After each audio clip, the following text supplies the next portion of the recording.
Welcome back to new video. आप सभी का स्वागत है मेरे यूट्यूब चैनल कोरोना पे टाइम मेरा आ चुका है 5th स्टैंडर्ड के साइंस के साथ। और आज का मेरा चैप्टर नाम है इमोशनल वर्ड। तो चलिए पढ़ाई करते हैं। सबसे पहले आज हम जानेंगे हमारे इमोशनल वर्ल्ड, ये जो चैप्टर है इसके बारे में। ये कोई साइंस से रिलेटेड चैप्टर नहीं है, ये एक हिस्ट्री चैप्टर है जिसके ऊपर हम हमारे जो रोज़ की लाइफ है उसके बारे में बात करेंगे। कोपिंग विद इमोशंस, हमारे इमोशंस कैसे काम करते हैं, हम कौन से लोगों के साथ रहते हैं, कैसे लेते हैं, awareness of our own flaws, ये भी इसमें एक पार्ट आता है। वी कैन चेंज, ये भी, और ये सारी चीज़ें आज हम इस वीडियो में करेंगे। सबसे पहले coping with an emotion. Just a man is able to think, he is also emotional. अगर एक आदमी सोच भी सकता है तो वो इमोशनल भी है। We should be able to strike a balance between our thoughts and our emotions. हमें हमारे थॉट्स और हमारे इमोशंस के बीच में एक बैलेंस रखना चाहिए। When someone hurts us, we feel sad. अगर कोई हमें मारता है तो हमें सैड फील होता है, we feel sad. This is natural. However, we should know about the bad to feel about it. If someone knows about something wrong, it gets angry. However, we must not lose our temper. If someone does something wrong, we get angry. अगर कोई कुछ गलत करता है तो हम गुस्सा हो जाता है। However, we must never lose our temper. हमें कभी भी हमारा टेम्पर नहीं होना चाहिए। और it's natural to get desire something we must not be greedy for. हमें ये नेचुरल है कि टू डिज़ायर समथिंग, हमें कुछ चाहिए होगा पर हमें उस चीज़ के लिए ग्रीडी नहीं होना। If we think properly we can control our emotions. अगर हम ढंग से सोचें तो हम हमारे इमोशंस को कंट्रोल कर सकते हैं। Emotional adjustment involves coping with our emotions, being able to control them, expressing in an reasonable manner. Emotions के साथ होना कैसा होता है? इमोशनल एडजस्टमेंट यही इन्वॉल्व करता है कि आप अपने इमोशंस के साथ कैसे होते हो और आप आपके इमोशंस के एक्सप्रेस करने का तरीका क्या आप आजमा सकते हो या आप उन्हें रीजनेबल मैनर में यूज़ कर सकते हो। Next, humans nature has different aspects. हाँ, ह्यूमन नेचर को अलग अलग एस्पेक्ट्स होते हैं, different. Sometimes a person gets very angry, at other time he is ready to forget everything, forgive easily. At times he is jealous, he is loving, sometimes he acts selfish, but sometimes he is willing to make his sacrifice for another to come forward and help. Angry, joy, sorrow, jealousy, disappointment, fear, etc. are all emotions. When we learn to cope with emotions, our personality becomes balanced, our ability to understand others increases, and we can overcome adverse conditions. When we become free from our faults, such as blaming others unnecessarily, calling them names, and not being able to tolerate their success, we become happy, and our ability to relate to others improves. We learn about not to be stubborn. अगर हम दूसरों की खुशी में खुद की खुशी ढूंढ सकते हैं तो इसके थ्रू आपका जो एबिलिटी है, जो एक दूसरे को समझने का आपका पर्सनालिटी है, वो क्या होगा दोस्तों, इंक्रीज होगा।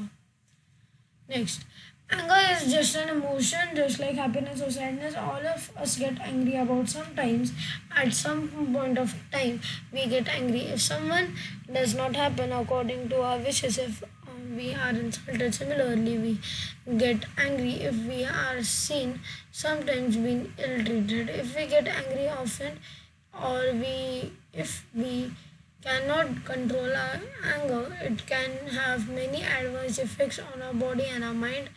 While we become short-tempered and stubborn, our attitude of cooperating and understanding decreases. When hurts others, we face consequences such as headaches, loss of sleep, dulls, etc. ये सारी चीज़ें हमें फेस करनी पड़ती है जब हम गुस्सा जाते हैं। एंगर ये बस एक इमोशन है, हैप्पीनेस साइड की तरह। वो कोई भी पॉइंट ऑफ टाइम पे आ सकता है, हम कोई भी टाइम पे गुस्सा हो सकते हैं। If something does not happen according to our wishes, हम गुस्सा हो जाते हैं। और वी गेट इंसल्टेड, हम गुस्सा हो जाते हैं। और अगर कोई हमें अच्छे से ट्रीट नहीं करता है, इल ट्रीटेड, तो अभी हम गुस्सा हो जाते हैं। हम एंग्री बड़े ऑफेंड हो जाते हैं, बहुत बार हम गुस्सा हो जाते हैं।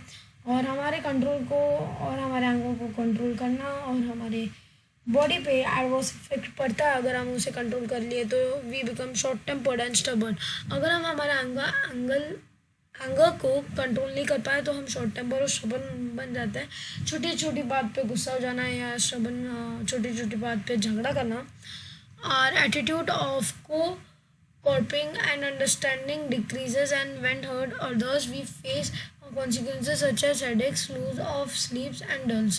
अगर हम कॉन्सिक्वेंसेस है, अगर हम एक दूसरे को मारते हैं तो हम कुछ कॉन्सिक्वेंसेस यूज करते हैं, जैसे कि हेडेक्स हमें होता है, हमें हेडेक होता है जब एक दूसरे को मारते हैं, या स्लीप आ जाती है, लॉस ऑफ स्लीप, हमें नींद नहीं आती है, और डलनेस हम सोना भूल जाते हैं, नींद नहीं आती मोस्ट ऑफ द टाइम।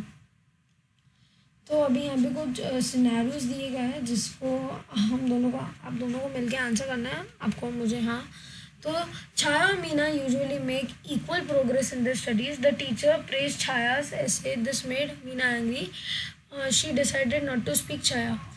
इसमें छाया की कोई गलती है, इसमें मीना की गलती है, और ना इसमें टीचर की गलती है। इसमें मीना की गलती है, इस पर वो छाया से गुस्सा हो गई कि वो उससे आगे निकल गई। वो पहले छाया पहले आगे रहती थी या मीना, वो दोनों एक साथ इक्वल प्रोग्रेस शेयर करते थे स्टडीज़ में, दोनों को ऑलमोस्ट सेम मार्क्स आते थे, दोनों ऑलमोस्ट एक दूसरे जैसे थे। टीचर एक दूसरे को अच्छे से दोनों को इक्वली प्रेज करती थी। पर इस बार छाया ने कुछ अलग करके दिखाया। छाया ने इस बार उसका एक ऐसे लिखा और वो अच्छा था। मीना ने आई गेस उसके ऊपर मेहनत ना की हो, या मीना ने भी अच्छा लिखा हो और वो मैम ने एड्रेस ना किया हो, उसमें मीना की गलती है और उसमें टीचर की गलती है। मैं टीचर को दोष देना चाहूँगा कि उसने बस छाया का देखा, ना उसने मीना का ऐसे देखा, ना उसने मीना को प्रेस किया। तो इसमें हाफली टीचर की गलती और हाफली इसमें मीना की गलती है। Next, Dinesh took Manoj pen and pencil from his bag and hid them. Later he said sorry to Manoj and promised not to do it again. Manoj ने जो पहली एक्टिविटी की, वो पहली एक्टिविटी गलत थी, किसी और की चीज़ उठा के उसे छुपा देना। पर उसकी जो सेकंड एक्टिविटी थी वही अच्छी थी। उसने जो चीज़ उठा के रख दी थी, छुपा दी थी, वही उसने उसको वापस दे दी। उसने सॉरी कह दिया कि मुझसे गलती हो गई, मुझे छोड़ दो, ऐसे करके।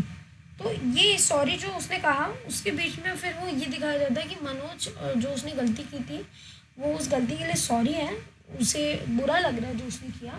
तो इसके थ्रू हम ये देख सकते हैं कि मनोज अभी सुधर चुका है और ये जो उसने किया वो सही किया भी उसको। नेक्स्ट, अभी हम आ जाते हैं। Sunita wanted to go to the market with her mother, but she forgot, but for some reason her mother had to leave earlier. Sunita was angry on her mother. Later, she asked her mother the reason why she had to leave earlier. Her anger suspended when she learned the lesson.